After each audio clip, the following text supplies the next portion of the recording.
Orissa state government, Orissa के पर्यटन विभाग और फिक्की के संयुक्त तत्वावधान में ये जो उड़ीसा ट्रैवल बाजार आयोजित हुआ है और इसमें इंडस्ट्री के स्टेक होल्डर्स जिस बड़ी संख्या में यहां एकत्रित हुए हैं और अगले 3 दिन पर इस पे जो B2B डिस्कशंस यहां होंगे, इसके साथ में जो फैम टिप्स ऑर्गेनाइज होंगे, मुझे पूरा भरोसा है कि आने वाले समय में उड़ीसा में जितनी संभावनाएं हैं कल्चर बेस्ड टूरिज्म की, नेचर बेस्ड टूरिज्म की, एडवेंचर बेस्ड टूरिज्म की, आर्किटेक्चर बेस्ड टूरिज्म की,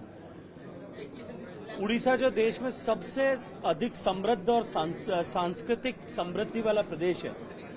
निश्चित रूप से आने वाले समय में इससे टूरिज्म को जो है उड़ीसा के टूरिज्म को एक बहुत बड़ा बाउंस इस आयोजन के तहत के चलते हुए मिलने वाला है। उड़ीसा सरकार ने जिस तरह से कुछ अध्ययन करके नए इंसेंटिव्स इन्वेस्टमेंट पर देने का ऐसा फैसला किया है, मैं ये मानता हूं कि उसके चलते हुए भी यहां उड़ीसा में टूरिज्म पोटेंशियल बहुत तेज गति के साथ में ग्रो होगा।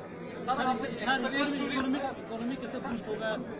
जैसे आप बोल रहे थे? देखिए, भारत की अर्थव्यवस्था हम सब जानते हैं कि पूरी दुनिया में सबसे तेज गति के साथ में बढ़ रही है। जब अर्थव्यवस्था बढ़ती है तो लोगों की जो है जेब में डिस्पेंसेबल इनकम होती है और हम सब ने देखा कि बढ़ती हुई अर्थव्यवस्था के साथ साथ में जिस तरह से मोदी जी की सरकार ने इस बजट के माध्यम से मध्यम वर्ग के लिए बड़ी सौगात टैक्स में राहत करके दी, जो 2.5 लाख रुपए टैक्स फ्री स्लैब हुआ करती थी वो अब 12 लाख रुपए हो गई। उसके चलते हुए जो सामान्य आदमी के जेब में, मध्यम वर्ग के आदमी के जेब में जो बचत होगी, वो बचत जो है वो प्राइमरीली 2-3 चीज में खर्च होती है। उससे मैन्युफैक्चरिंग इंडस्ट्री ग्रो होती है, उससे जो है हाउसिंग एंड जो है रियल एस्टेट इंडस्ट्री ग्रो होती है और उससे टूरिज्म इंडस्ट्री ग्रो होती है। मैं ये मानता हूं कि इसका बहुत बड़ा व्यापक प्रभाव अगले 1 साल में भारत की टूरिज्म की अर्थव्यवस्था पे देखने को मिलेगा और भारत का फॉर्मल